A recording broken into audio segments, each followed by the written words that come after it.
जय श्री राधे, जय श्री कृष्णा। मित्रों, आज की कहानी ये एक आलसी ब्राह्मण और भगवान शंकर की कहानी है।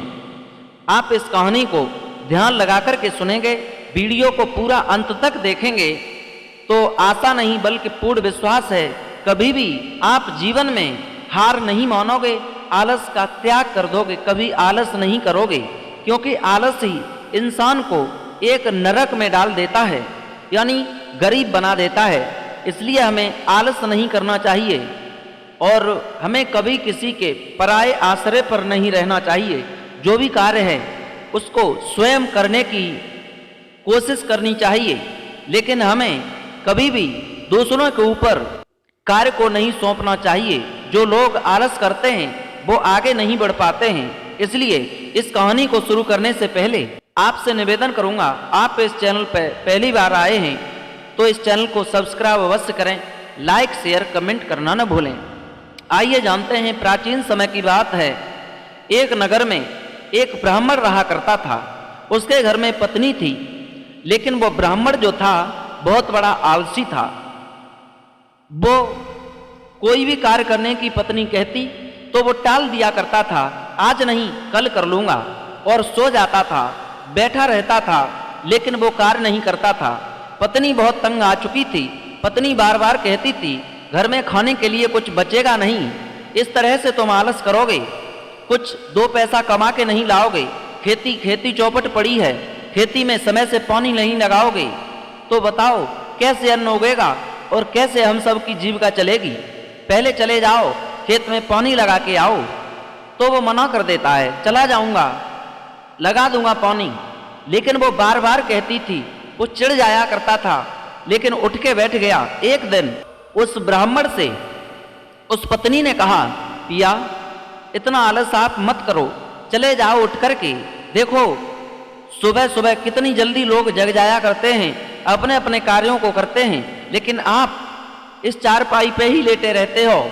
बताओ दिन के 12 बज गए, अभी तक तुम सो रहे हो, अच्छी बात नहीं है, उठ जाओ, जाओ कार्य कर लो। उठ कर के बैठ गया और कुछ देर तक पत्नी के चेहरे की ओर देखने लगा। पत्नी ने कहा, पिया मैं कह रही हूँ, सच कह रही हूँ, चले जाओ, जाकर के खेत में गाय घूमती हैं, खेत को चर जाएंगी, जाकर के उस खेत को देख के आओ, पानी लगाने लायक हो तो उसमें पानी लगाओ, समय से कार्य किया करो। पत्नी की ऐसी बात सुनी। उसके बाद पत्नी जब कह करके चली गई, वो खुद उस चारपाई पर फिर से लेट गया। पत्नी फिर आई और कहने लगी, अरे फिर तुम लेट गए, उठोगे नहीं, उठ जाओ, जाओ कार्य करके आओ। लेकिन वो फिर भी नहीं जगा, लेटा है, आलस कर रहा है।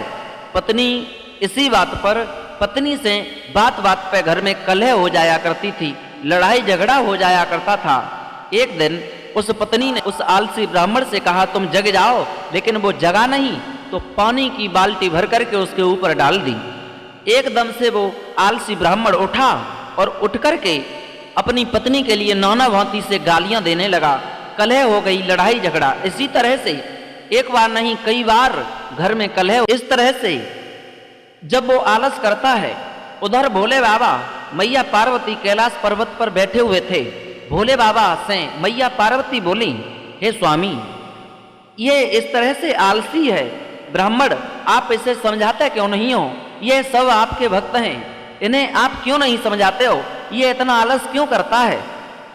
भोले बाबा बोले, दोष इसका नहीं है। जब ये पूर्व जन्म में एक गधा था, मंदिर के सामने आ जाया करता था और आकर के मंदिर के सामने ये उस समय भी लेट जाता था। जो भी भजन कीर्तन मंत्र पढ़ते थे लोग आकर के, उनकी ध्वनि इसके कान में जाती थी। उसी पुण्य से ये इस जन्म में मानव बन गया, लेकिन इसका वो आलस इस जन्म में भी खत्म नहीं हुआ, इसलिए ये आलसी रहता है। भोले बाबा को समझाया मैया पार्वती ने, प्रभु ऐसे काम चलने वाला नहीं है, अपने भक्तों की रक्षा करो, इसका आलस दूर करो। भोले बाबा बोले, हाँ शिवे चिंता न करो, समय आने पे मैं इसका आलस अवश्य दूर करूंगा, इससे भली भांत अच्छे तरीका से समझा दूंगा।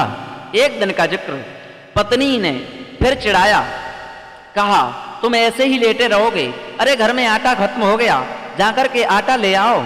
उठ कर के खड़ा हो गया, न आटा लेके आया, पत्नी से नाना भांति से गालियां देता हुआ भोले बाबा के मंदिर में पहुंचा और मंदिर में जाकर के हाथ जोड़ के भोले बाबा की प्रार्थना करने लगा, हे भोले बाबा, मैंने यदि सच्चे मन से आपकी भक्ति की है तो आप आज मुझे एक वरदान दे दो। भोले बाबा प्रसन्न हो गए, खुश होकर के सामने खड़े हो गए। भोले बाबा ने जवाब दिया, हे वत्स, तुम क्या मांगना चाहते हो?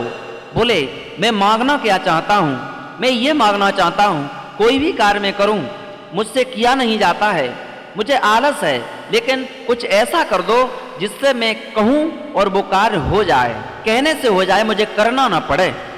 भोले बाबा ने कहा, ठीक है, हमारे पास एक डमरू है और उस डमरू को लेके जाना, और एक शर्त है, जब भी तुम कोई कार्य कराओगे तो पहले कहोगे कि हमें ये चीज करके दो और थोड़ा सा डमरू बजा देना, वही कार्य हो जाएगा।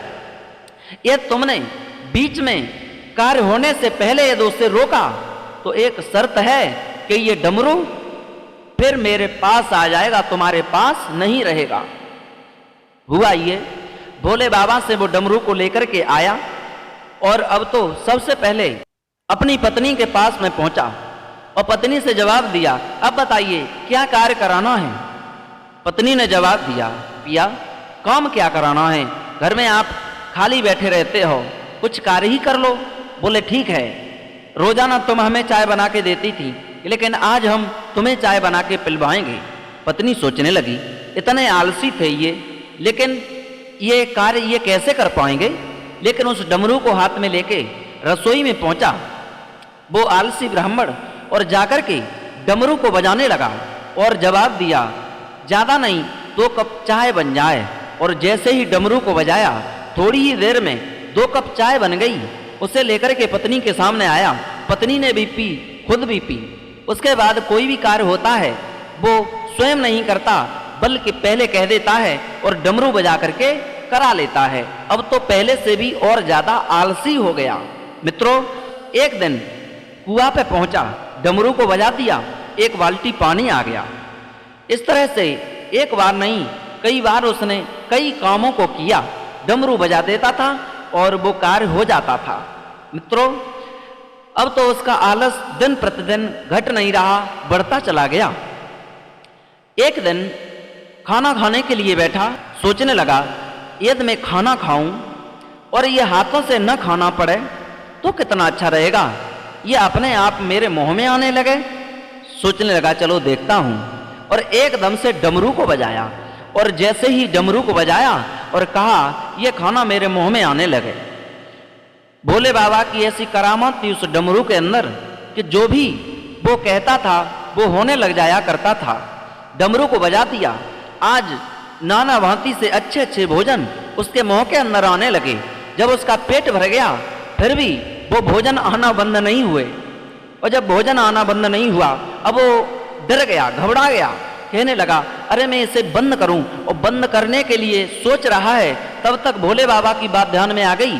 कहा था उन्होंने, यदि तुमने कोई कार्य होते वक्त यदि बीच में बंद कर दिया, कह दिया, तो ये डमरू गायब हो जाएगा उसी समय। आज वो नहीं माना।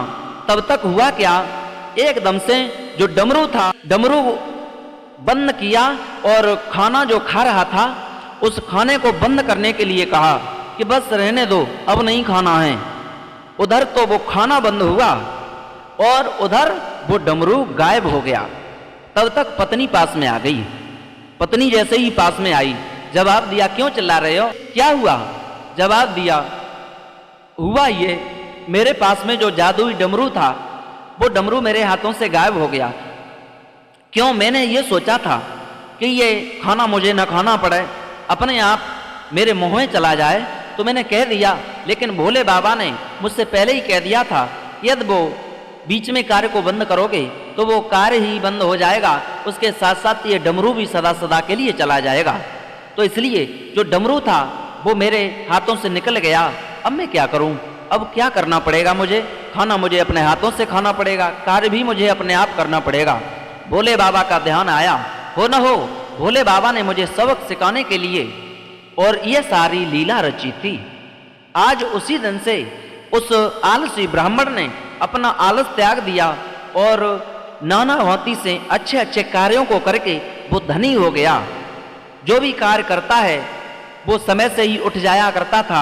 सुबह 4 बजे ही, पहले 10-10, 12-12 बजे तक दिन तक सोता था, लेकिन अब उसका जो आलस था वो बिल्कुल छूट गया। मित्रों, इससे हमें शिक्षा ये मिलती है कि हमें जीवन में कभी भी आलस नहीं करना चाहिए। किसी के आश्रय पे कोई कार्य नहीं छोड़ना चाहिए। जो भी कार्य करना है वो अपने आप करो।